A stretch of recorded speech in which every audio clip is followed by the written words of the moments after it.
Olá, tudo bom com você? Que bom estarmos juntos mais uma vez para darmos sequência ao nosso estudo de O Livro dos Médiuns. Eu sou o professor Wagner Klein, sou professor de Física, terapeuta holístico e você está no canal Sob Nova Visão.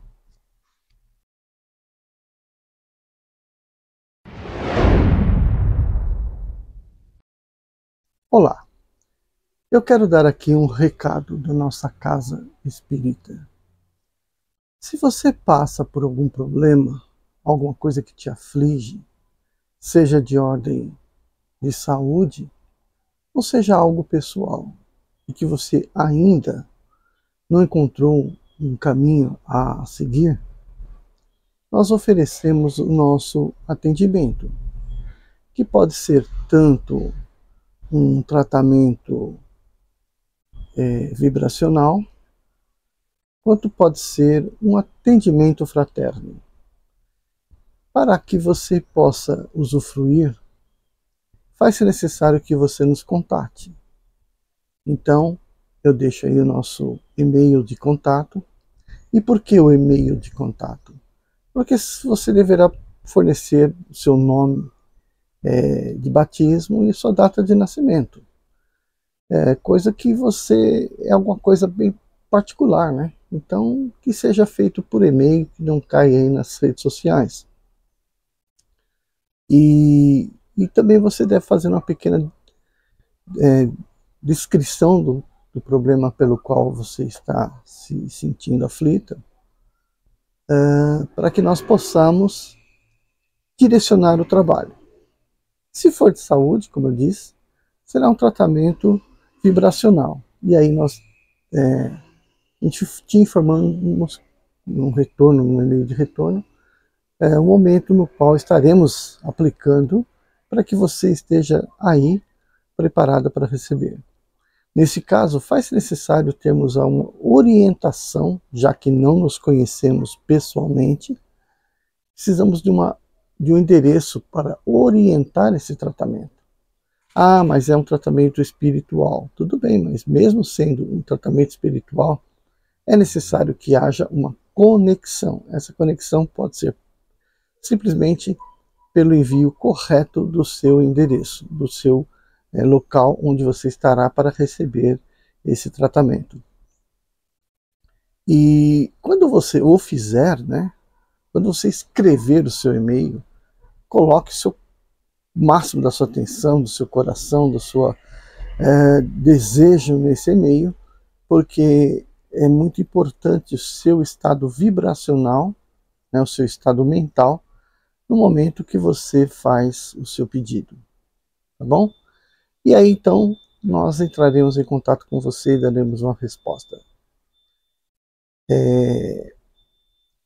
Eu vou deixar na descrição do vídeo por escrito, o procedimento, tá bom? Gratidão.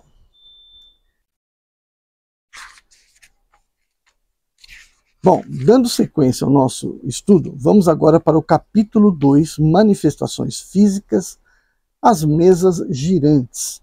Esse capítulo é menorzinho que o outro, então deverá ser bem rapidinho este vídeo. Dá-se o nome de manifestação física àquela que se retraduz por efeitos sensíveis, tais como os ruídos, o movimento e o deslocamento de corpos sólidos. Alguns são espontâneos, quer dizer, independentes da vontade. Os outros podem ser provocados. Não falaremos primeiro senão destes últimos, que são os provocados. O efeito mais simples e um dos primeiros que foram observados consiste no movimento circular dado a uma mesa. Este efeito se produz igualmente sobre todos os outros objetos, mas a mesa, sendo sobre a qual mais se exercitou, porque era a mais cômoda, o nome de mesas girantes prevaleceu para a designação desse tipo de fenômeno. Quando dizemos que esse efeito foi um dos primeiros a serem observados, queremos nos referir a estes últimos tempos, Porque é bem certo que todos os gêneros de manifestações foram conhecidos desde os tempos mais remotos, mais recuados. E não pode ser de outra maneira.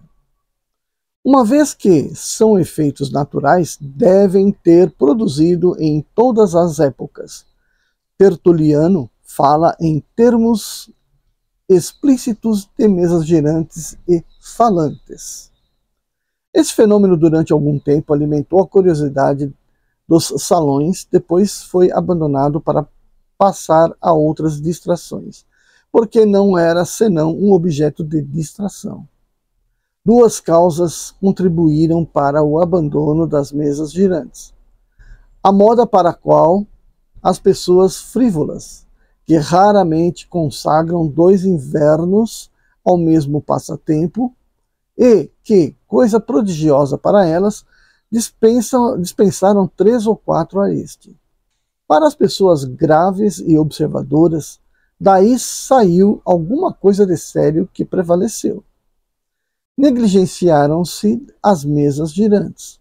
Foi para se ocuparem das consequências muito mais importante em seus resultados. Trocaram o alfabeto pela ciência.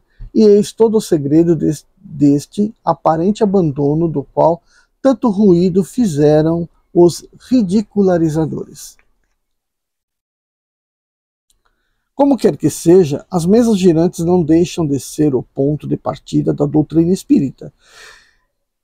E, a esse título, nós lhes devemos algum desenvolvimento, tanto mais que, apresentando os fenômenos em sua maior simplicidade, o estudo das causas será mais fácil, e a teoria, uma vez estabelecida, nos dará a chave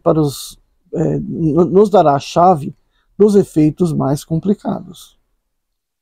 Para a produção do fenômeno é necessária a intervenção de uma ou várias pessoas dotadas de aptidão especial, que se designam sob o nome de médiums. O número dos cooperadores é indiferente, a não ser que, na qualidade, pode-se encontrar alguns médios desconhecidos. Quanto àqueles cuja mediunidade é nula, sua presença é sem nenhum resultado, e mesmo mais nociva que útil, pela disposição de espírito que frequentemente carregam. Os médiuns gozam, sob esse aspecto, de uma força mais ou menos grande e produzem, em consequência, efeitos mais ou menos pronunciados. Frequentemente, uma pessoa médium poderosa produzirá ela sozinha mais do que 20 outras reunidas.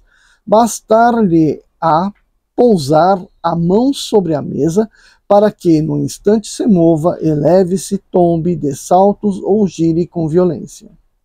Não há nenhum indício da faculdade mediúnica, só a experiência pode fazê-la reconhecer.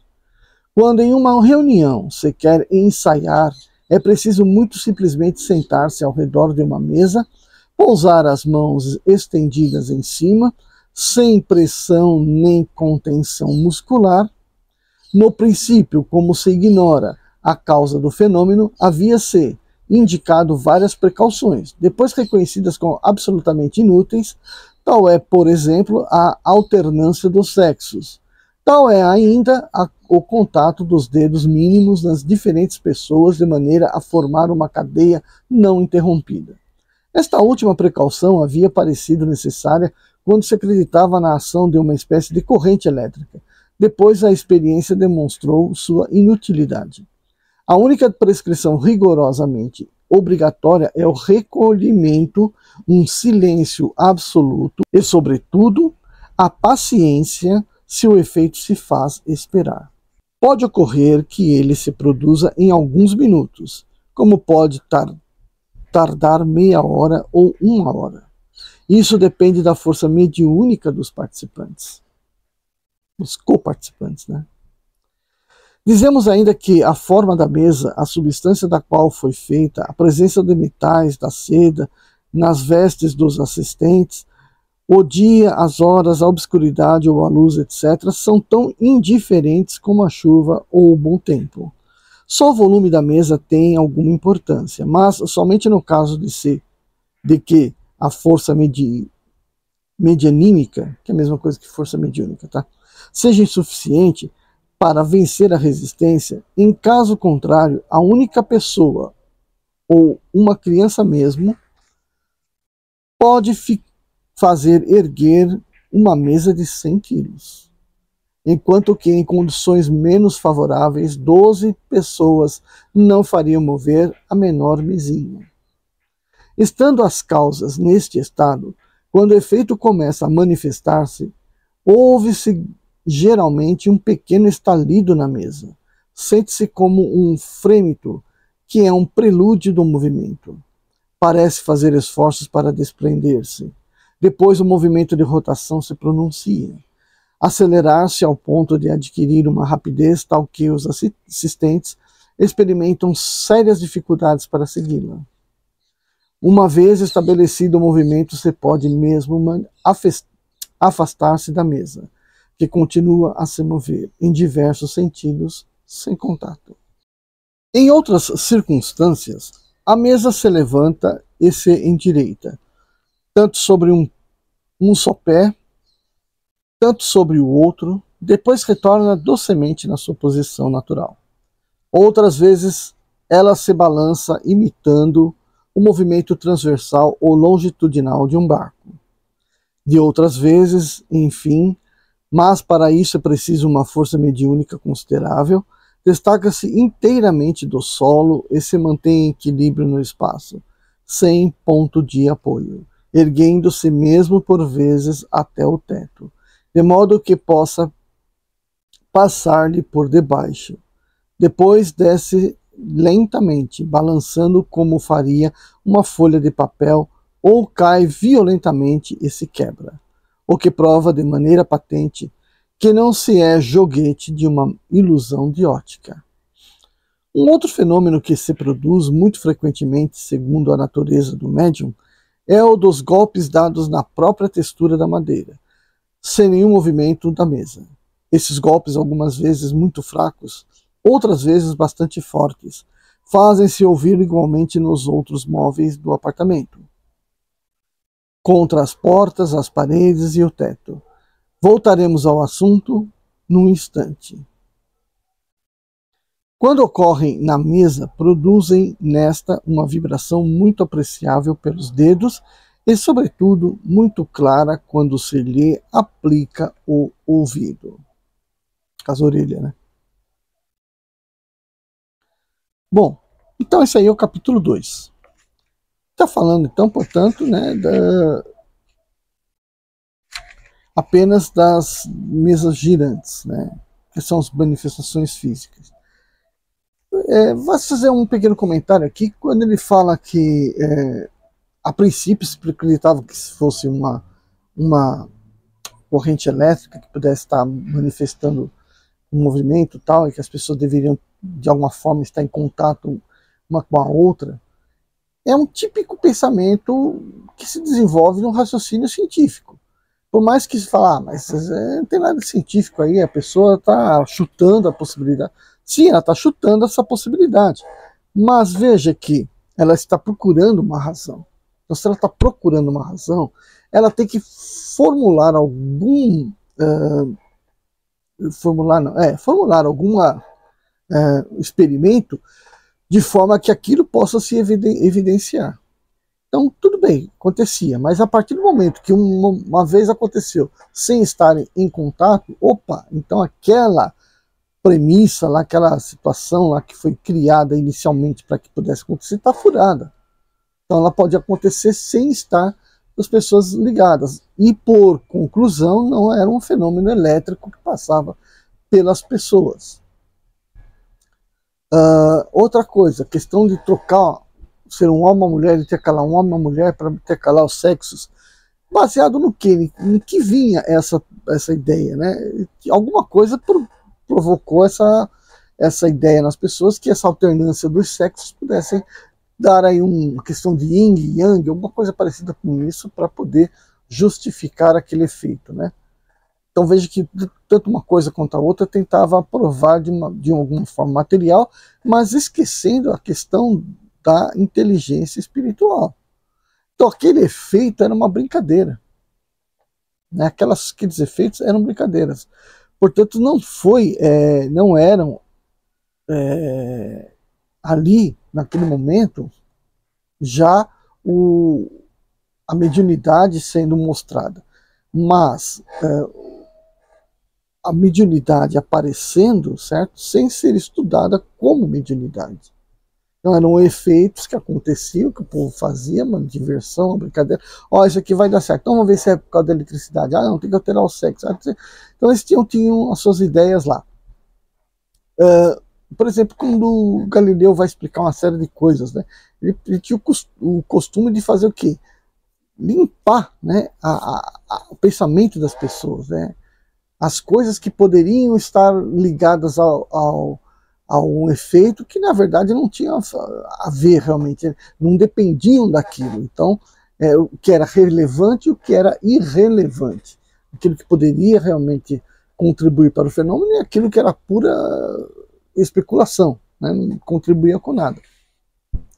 E assim, portanto, vai nascendo um pensamento científico sobre aquilo. Então, quando vem a explicação, a busca pelo entendimento por parte dos espíritas, quando começa-se a buscar os motivos pelo qual aquelas coisas aconteciam numa inteligência extracorpórea, é que nasce o espiritismo, né? Que realmente vai sair dali uma fundamentação na existência do espírito, na sua capacidade de usar-se dos fluidos, sejam eles emanados da natureza, ou sejam presentes na natureza, ou sejam emanados por pessoas encarnadas.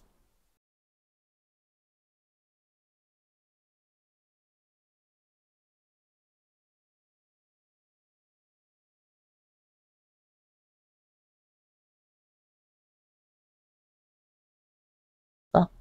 Então a gente terminou esse segundo capítulo, a gente vai agora para o terceiro, ok? Se você não está inscrito, se inscreve, deixa seu like, compartilha e a gente se vê no nosso próximo vídeo. Tchau, tchau. Deve a tristeza tirar e por somente alegria. Sei, sei,